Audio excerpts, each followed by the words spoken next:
अस्सलामुअलैकुम। तमाम सुनने वालों को नाकाबिले फरामोश के नए एपिसोड में खुश आमदीद और उम्मीद करता हूँ कि आप सब खैरियत से होंगे, ठीक होंगे। बहुत सारी ऐसी जगहें होती हैं जो हमें राज नहीं आती। बाज़ औक़ात हम अपनी ज़िंदगी किसी तरह से शुरू करना चाहते हैं, या हम में से बहुत सारे लोगों की ख्वाहिश होती है कि अपने घर को इस तरह और इस जगह पे तामीर करवा लेते हैं, लेकिन जब वहाँ पे शिफ्ट हो जाते हैं वो जगह उन्हें राज नहीं आती। और जब भी नई प्रॉपर्टी खरीदें, वहां पर अपनी फैमिली को शिफ्ट करने से पहले तहकीक कर ले। बिना तहकीक किए अपने घर वालों को लेके ना जाए, बल्कि मैं यही कहूंगा कि एक हफ्ता आपको खुद को रह के देखना चाहिए। हमारे भाई जो अपना नाम नहीं बताना चाहते, सऊदी अरब में मुकीम तकरीबन 20 सालों से, जब उसने कराची में आके फाइनली अपनी जमा पूंजी से जब उसने एक घर तामीर करवाया, और हमारे भाई कहते हैं कि अब मैं 20 साल पहले की तरह नौजवान तो नहीं था, अब मैं बुढ़ापे की दहलीज पे था और अब मुझे आराम की भी ज़रूरत थी। लेकिन मेरी ज़िंदगी बहुत अच्छी गुजर रही थी, बहुत ही सुकून से। मैंने अपनी ज़िंदगी में कभी भी ज़्यादा तकलीफ़ें, दुख नहीं देखे। जैसे जवानी आई, तालीम ख़त्म की तो उसके बाद जॉब लग गई, और माशाल्लाह काफ़ी अरसा जॉब करने के बाद मैं सऊदी अरब चला गया और वहाँ पर भी 20 साल गुजार लिए। और अब जब वापस अपने घर लौटा, अपने वतन में, अपने शहर में, तो यहाँ पे जो घर बनाया मेरे लिए बहुत ही मनूस साबित हुआ। जब पहला दिन था उस घर में शिफ्ट होने का, उसी घर में शिफ्ट होते ही फानूस सर पर गिर गया, जिसकी वजह से मैं बहुत बुरी तरह से इंजर्ड हुआ। और मुझे आज भी याद है, जब मैं गिरा था, जब मैंने अपना सर ऊपर किया तो मुझे एक परछाई नजर आई थी जो कि ऊपर की तरफ थी। घर का नक्शा कुछ इस तरह है कि फानूस के बिल्कुल सामने बालकनी थी, वहां पर एक कमरा था, उस कमरे के दरवाजे को आप नीचे से देख सकते हैं। और जब मैं गिरा, अपने आप को बचाने के लिए हाथ ऊपर किए, तो मैंने वहां पे एक काला साया देखा था। जब मैंने एक घर खरीदा था तो सिर्फ 4 दीवारी थी। उसके बाद मैंने इस पे काफी खर्चा किया और अपने दिल से इस घर को अच्छा डेकोरेट किया, बनाया, तामीर करवाया। फानूस तो मेरे सर पे गिरा था लेकिन मैं बच गया, पर मेरी कैफियत अजीब सी होने लगी थी। मेरे इस घर में आने के बाद से ही मेरी फिक्र में और मेरी परेशानी में इजाफा तब हुआ जब मेरे रिश्तेदार मुझे कहने लगे कि तुम्हारे घर में कुछ है, कुछ तो ऐसा है, यहाँ पर अंदर दाखिल होती है अजीब सी कैफियत होती है और दम घुटने लगता है, और कभी कभी ऐसा लगता है कि हमें कोई पुकार रहा है। काफ़ी बार हमने आपके घर में ये महसूस किया है। और मेरी बेटी ने मुझे बताया कि एक रात जब हमारे घर में दावत थी तो वो ऊपर वाले पोर्शन में गई थी और वहां पर उसने एक छोटी सी डॉल देखी जो बेड पर पड़ी थी। और जब वो अपना काम निपटा के पलटी तो वो डॉल बेड से खुद ब खुद गायब हो चुकी थी। ऐसा कैसे मुमकिन है? खुद ब खुद। हमारे भाई कहते हैं कि उस घर में मेरी हालत बहुत ख़राब होती जा रही थी, यहाँ तक कि माली हालत भी ख़राब हो गए, और आहिस्ता आहिस्ता तमाम घर वालों को किसी न किसी हादसे का शिकार होना पड़ता। कभी किचन में आग लग जाती, कभी बाथरूम की टैंकी खुद ब खुद फट जाती, और कभी चूल्हे पे पड़ा हुआ दूध जल जाता। और कभी तो ऐसा होता कि रात को तमाम घर वाले सो रहे होते, अचानक एक धमाके की आवाज़ आती और पड़ोसी भी जमा हो जाते, लेकिन वो आवाज़ कहाँ से आई थी कभी पता नहीं चला। हमारे घर के अंदर कोई ऐसी मखलूक थी जो वहाँ घूम रही थी। और हमारे इस घर में शिफ्ट होने के बाद से अब हालात यहाँ तक आ गए थे कि हम एक दूसरे से नफरत करने लगे। एक रात हमारे घर में पानी के लिए खुदाई चल रही थी। मैं अपने घर के गार्डन के अहाते में बोरिंग का पानी लगवाना चाहता था, और खुदाई के दौरान ही वहां से मुझे कुछ गुड़ियां मिली जिस पर तारें लपेटी हुई थी, और सिर्फ तारें नहीं बल्कि उसके मुंह को सुई धागे से सिया हुआ था। और यकीनन ये काला जादू था, और उसी काले जादू की वजह से शायद हमारे घर में कोई ऐसी मखलूक रहती थी जिसने हमारा जीना हराम किया हुआ था। हमारा सब कुछ हमसे छीन लिया, बरकत खत्म हो चुकी थी, हम माली एतबार से काफी कमजोर हो चुके थे। हमारे घर में लड़ाई झगड़ा बढ़ने लगा, बहुत मुसीबतें आई, आए दिन किसी न किसी को चोट लगती और आए दिन कोई ना कोई बीमार होता, यहां तक कि मैं कर्जदार हो गया। और ये बोरिंग भी मेरे कजन ने मुझे लगवा के देने के लिए कहा था। हमारे यहाँ पानी तक नहीं रहता, न जाने क्यों। जब भी पानी का कनेक्शन लगाते थे पानी की लाइन टूट जाती, और जब ये डॉल निकली तो काले जादू की बात वाज़ेह हुई। और रिश्तेदार बिल्कुल ठीक कहा करते थे कि हमारे घर में दाखिल होते ही एक अजीब सी नौसत महसूस होती है। मैंने एक एजेंट से बात की, उसने कहा कि मैं इस घर को बिकवा दूंगा, लेकिन मैंने उससे एक शर्त रखी थी कि बेचने से पहले इस घर के वाकयात को आपको उनको बयान करना पड़ेगा ताकि किसी भी मासूम का नुकसान ना हो। और जिसने खरीदी थी उसने कहा कि बेफिक्र हो जाओ, मैं इस घर को क्लियर करवा के ही दम लूंगा। और उसके बाद टीवी पे एक प्रोग्राम भी आया था, किसी पैरानॉर्मल इन्वेस्टिगेशन टीम को वहां पे इजाजत दी गई थी और उसके बाद किसी साहिब इल्म शख्स को बुलवा के कुरान ख्वानी भी करवाई गई थी। अब वो लोकेशन कौन सी थी और कौन सी टीम ने वहां विजिट किया, हमारे भाई ने इसकी डिटेल हमें नहीं दी। वो कहते हैं कि ये प्राइवेसी है। बताने का मकसद तो ये था कि जब भी घर खरीदें वो आपकी जमा पूंजी होती है, आपके बच्चों की जिंदगी उस पर मुनहसर होती है। दोस्तों एहतियात करें, एहतियात पछतावे से बेहतर है। कोई भी घर खरीदें थोड़ी सी तहकीक करें, कहीं इस पे कोई जादू वगैरह का मामला ना हो, कहीं जिन्नात आसिफ की वजह से आप किसी बड़ी मुश्किल में न फंस जाए। बहुत शुक्रिया। अब बढ़ते हैं एक और अगले वाक़ये की तरफ। और आज के इस एपिसोड में दूसरा और शॉर्ट सा वाक़या, उसके बाद बढ़ेंगे एक और तवील वाक़ये की तरफ। हमारी बहन जिन्होंने ये वाक़या शेयर किया, पलूशा अंसारी ने, कहती हैं कि मैं एक मेडिसिन कंपनी में जॉब किया करती थी और वहीं पर यह वाक़या पेश आया।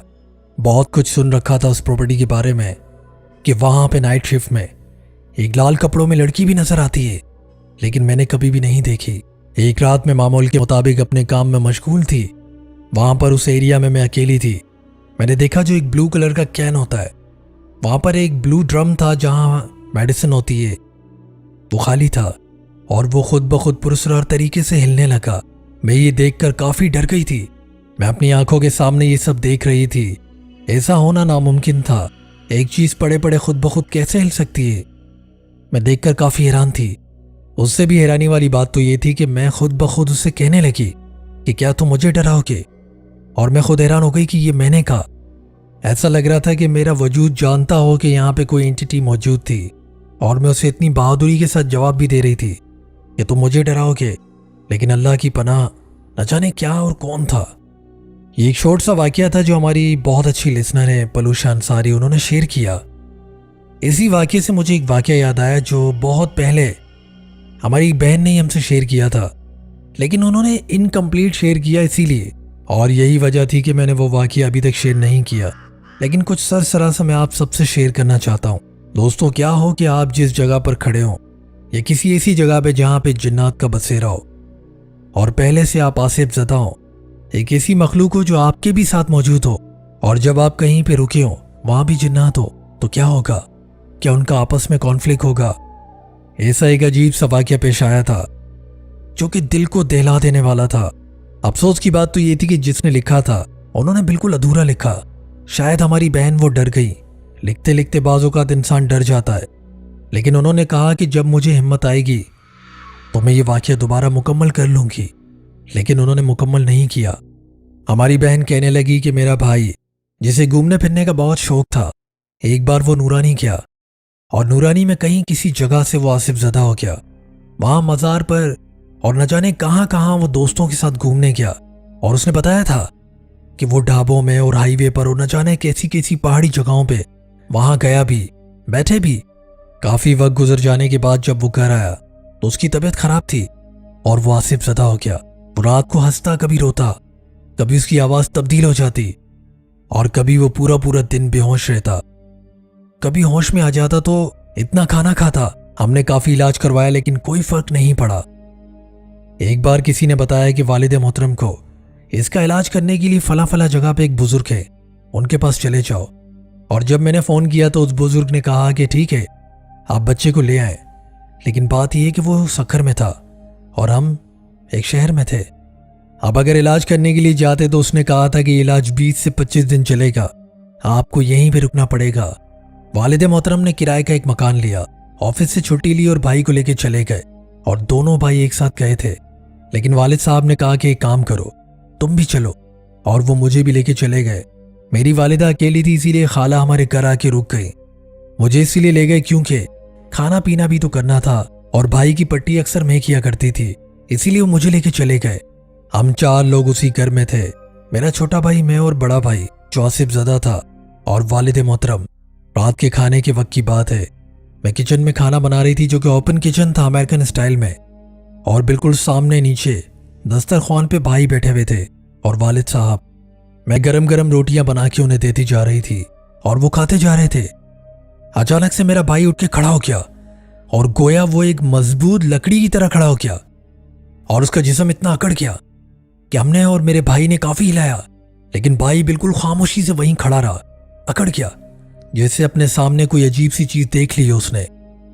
जैसे आप किसी बिल्ली के बच्चे को या किसी बकरी के बच्चे को पकड़ने के लिए भागते हैं, कहीं वो भाग ना जाए, इसी तरह बिल्कुल अलर्ट होकर वो एक तरफ होने लगा। हमने कहा, भाई किसको देख रहे हो, आखिर क्या है वहां? उसकी आंखें फटी की फटी हुई थी, उसके मुंह से लाभ निकलते जा रहा था और वो सामने देखने लगा और एकदम से भागा। हमारे ओपन किचन के लेफ्ट साइड पे बाथरूम था, वो उसकी तरफ भागा और एक तरफ जंप लगा दिया उसने और उसने किसी का गला पकड़ लिया और वहीं पे चिल्लाने लगा कि मेरी जगह पे क्यों आए हो, आखिर तुम यहां क्यों आए हो, मैं तुम्हें जान से मार दूंगा और तुम जानते हो कि तुम मुझसे कभी नहीं लड़ सकते, इसीलिए तुम यहां से चले जाओ और कभी भी मेरी प्रॉपर्टी में जानकर भी मत आना, ये मेरा घर है। मैं काफी चिल्लाती जा रही थी और डर गई थी और हमारे पड़ोसियों की विंडो मेरे किचन के बिल्कुल करीब थी, इसीलिए उसने चीखों की आवाज सुन ली तो वो भी भागते हुए हमारे घर आए और जब वो दाखिल हुए तो उसने मेरे भाई को देखा जिसे मेरे भाई पकड़ के खींच रहे थे, वालिद मोहतरम भी। उसने समझा कि शायद लड़ाई हुई है, लेकिन जब वो आया तो जमीन पे कोई भी नहीं था, लेकिन उसने पकड़ा हुआ था। यहां तक कि उस पड़ोसी लड़के ने भी एक्सपीरियंस किया कि मेरे भाई का जिस्म अकड़ा हुआ है और वो पत्थर की तरह था। और अचानक से भाई ने उसे छोड़ दिया और दूर जाके जोर जोर से कहके मारने लगा। हम सब हैरान थे कि आखिर ये क्या मामला है और जिस काम के लिए हम आए थे हम फौरन वहां गए, उस साहिब इल्म शख्स से मिले और पूरी बात बताई तो उसने जो इंकशाफ किया वो दिल को हिलाने वाला था। उस साहिब इल्म शख्स ने कहा कि दरअसल तुम्हारे भाई के साथ जो मखलूक है वो हर वक्त तुम्हारे भाई के साथ रहती है, वो जो भी है वो बहुत ही भयानक सी है और वो जिन्नात की इस दुनिया में ताकतवर कबीला है जिसे इफरीत जिन कहा जाता है। इफरीत बहुत ताकतवर जिन्नात होते हैं, उनके सामने दूसरे जिन्नात नहीं टिक पाते। शायातीन जिन्नात में सबसे ज्यादा वहशी और ताकतवर यही जिन है। उसके बाद उसने न जाने क्या पढ़ाई की और भाई को सामने बिठा के उसने हाजिरी की।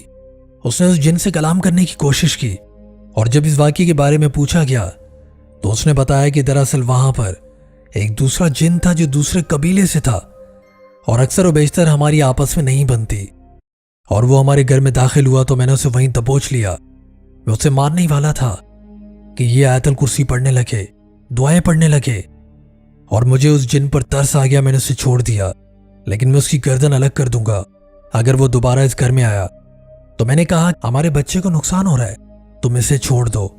उसने कहा कि इसे तो मैं नहीं छोड़ूंगा, इसने मुझे नुकसान पहुंचाया था अनजाने में और अब मैं इसे नुकसान पहुंचाऊंगा जानबूझकर।